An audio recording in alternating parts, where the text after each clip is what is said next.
The movie starts with a narration telling that after Belle and Beast marry and became king and queen, they established the United States of Auradon. Under their reign, they created a prosperous new nation from the surrounding kingdoms. They banished the villains to the Isle of the Lost, an isolated slum that was surrounded by a barrier so that magic is suspended at the isle. This barrier also stopped the villains from getting out, hence trapping the villains permanently. Now, as the narration ends, we see Ben, who is the son of Belle and Beast. He is 16 years old. Now, 2 decades later, their son Ben, who is on the verge of being crowned king, is being measured by a tailor for his suit when Belle and Beast arrive there. As they talk, Ben makes a bold and unexpected announcement. For his first royal proclamation, Ben decides to offer 4 selected children from the Isle of the Lost the opportunity to live in Auradon, away from the negative influence of their villainous parents.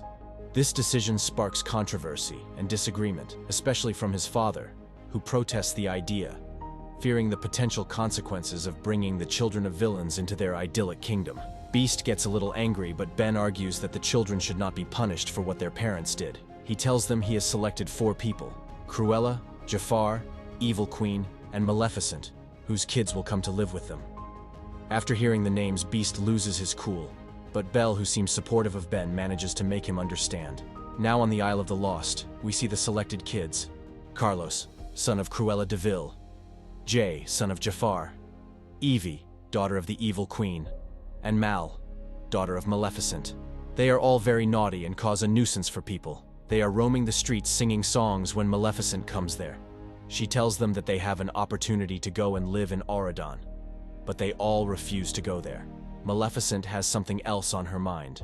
She returns home with the children following her.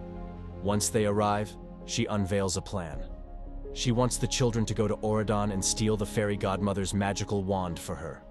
Maleficent explains that with the wand, they would release the barrier surrounding the Isle of the Lost, allowing her to conquer Auradon. To ensure their compliance, Maleficent issues a chilling threat. If they fail to retrieve the wand, they will be locked in a room and left to die.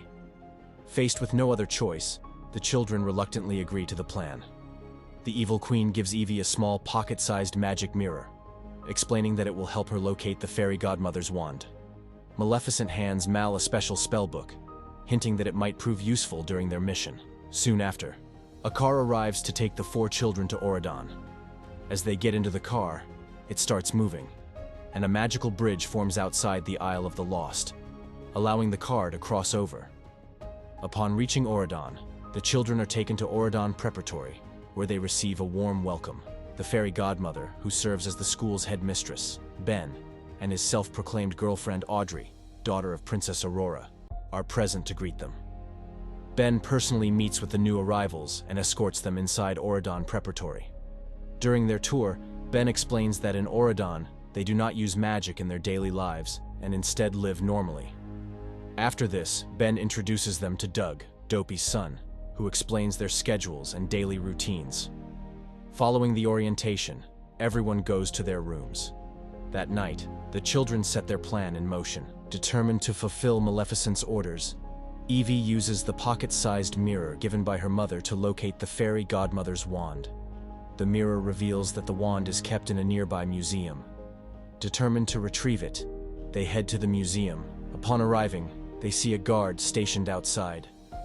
Mal, using her mother's spellbook and spinning wheel, which is in the museum as well, casts a spell to put the guard to sleep. With the guard incapacitated, they sneak inside the museum and locate the wand. But as soon as Jay moves forward to grab it, a magical force throws him back. It turns out that a barrier surrounds the wand. Their attempt to retrieve the wand is thwarted by a barrier that protects it. Additionally, the security alarms start blaring, waking the guard and forcing them to retreat empty-handed. The children are forced to flee the museum to avoid being caught. The next morning, they attend their classes as if nothing happened, with the fairy godmother herself teaching their lessons. After class, Jay becomes aggressive during a game of tourney, recklessly playing and even hitting his own teammates. While the coach appreciates Jay's enthusiasm and athleticism, he asks Jay to meet with him later to explain the rules of the game and emphasize the importance of teamwork. On the other hand, Ben meets Mal and asks her how her first day at Auradon Prep was. Mal responds that she had a very good day. As they talk, she notices Jane, the fairy godmother's daughter, passing by and decides to follow her to the washroom.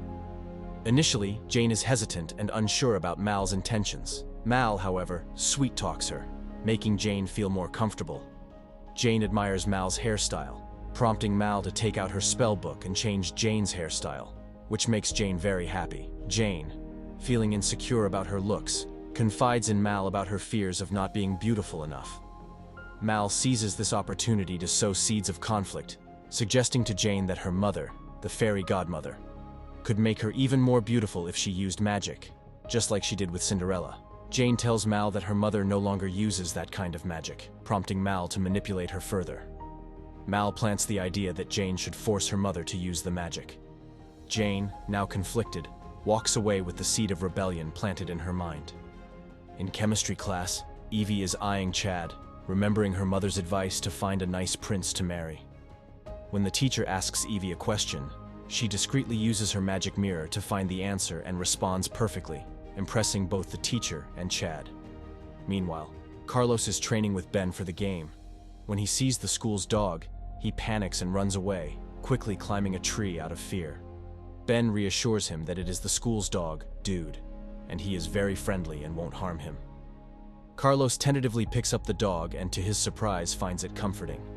He begins to play with the dog, slowly overcoming his fear.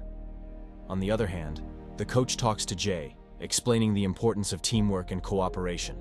After the pep talk, the coach gives Jay his jersey and officially includes him in the team, recognizing his potential and hoping to channel his aggression into positive energy for the game. Later, when they are in their room, they discuss how Jane was unsuccessful in forcing her mother to use the wand.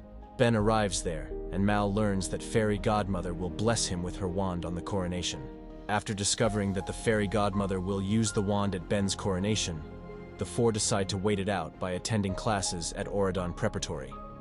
Jay finds a place for himself on the school's tourney team, a sport that blends elements of field hockey, hurling, and lacrosse. Carlos, initially terrified of dogs due to his upbringing, overcomes his fear and befriends the school's dog, Dude. Evie, despite being highly intelligent, initially pretends to be vain to win the affection of Chad, Cinderella's son. She ends up doing his homework for him, but with encouragement from Doug, she learns to embrace her true self and stop pandering to others. Mal, meanwhile, becomes popular among the students. Using her mother's spellbook, she helps Jane, the fairy godmother's daughter, and Lonnie, Mulan's daughter, by altering their hair, which boosts their confidence and wins their friendship. Jane, in particular, is unhappy with her appearance, especially because her mother, the fairy godmother, refuses to use her magic to change it. Learning that Ben's girlfriend will be seated close to the wand during the coronation, Mal devises a plan to get closer to the wand. She bakes a cookie laced with a love potion and gives it to Ben, who falls madly in love with her, much to the shock of his friends, especially Audrey. As Mal and Ben go on a date, Mal finds herself increasingly conflicted. Her growing feelings for Ben and her emerging inner goodness clash with her desire to please her mother, Maleficent. Unsure of how to handle Ben's genuine affection towards her, Mal grapples with the dilemma of choosing between her mother's expectations and her own evolving sense of right and wrong. This inner turmoil leaves her questioning her true identity and what path she should ultimately follow. During the school's family day, the villain's children face harsh ostracism after a tense encounter with Audrey's grandmother, Queen Leah. Still harboring deep resentment, blames Mal for Maleficent's curse, which caused her to miss out on Aurora's childhood.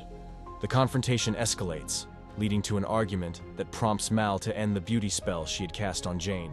In the midst of the turmoil, Ben tries to reassure Mal and her friends that everything will be okay after the coronation, urging them to hold on to hope. Meanwhile, Doug continues to show kindness to Evie, but Chad forces him to distance himself from her, further isolating the villain's children. At Ben's coronation, Mal decides to give him a brownie containing the love spell's antidote. She believes it is no longer necessary to keep him under the spell. It turns out, as Ben reveals, that he was freed from the spell since their date when he went swimming in the enchanted lake. He believes Mal used the spell because she genuinely liked him. Much to Mal's surprise, Ben confesses that he has had true feelings for her all along. During Ben's crowning ceremony, a disillusioned Jane grabs the wand from her mother, desperate to use its magic to enhance her beauty. However, in her attempt, she accidentally destroys the barrier surrounding the Isle of the Lost. Mal quickly takes the wand from Jane but finds herself torn over what to do next. Encouraged by Ben, who urges her to make her own choice and not follow in Maleficent's footsteps, Mal begins to see the potential for goodness within herself. Recognizing that she and her friends have found happiness and a sense of belonging in Auradon, Mal makes a pivotal decision. She chooses to be good, and her friends join her in this choice, embracing their new lives and the possibility of a brighter future in Auradon. Maleficent crashes the coronation ceremony, freezing everyone except Mal, Evie, Jay, and Carlos. When they stand up to her, Maleficent transforms into a fearsome dragon. Despite the daunting challenge, Mal and her friends use a counterspell, successfully transforming Maleficent into a tiny lizard. This transformation reflects the small amount of love in her heart. Mal then unfreezes everyone and returns the wand to the fairy godmother. She advises the fairy godmother not to be too hard on Jane, understanding the pressures and insecurities that led to her actions. As the villains watch from afar, Auradon Prep students celebrate and party through the night, rejoicing in their newfound unity and the triumph of good over evil. As the festivities continue, Mal addresses the audience, telling them the story is not over yet, her eyes glowing green. The movie ends here.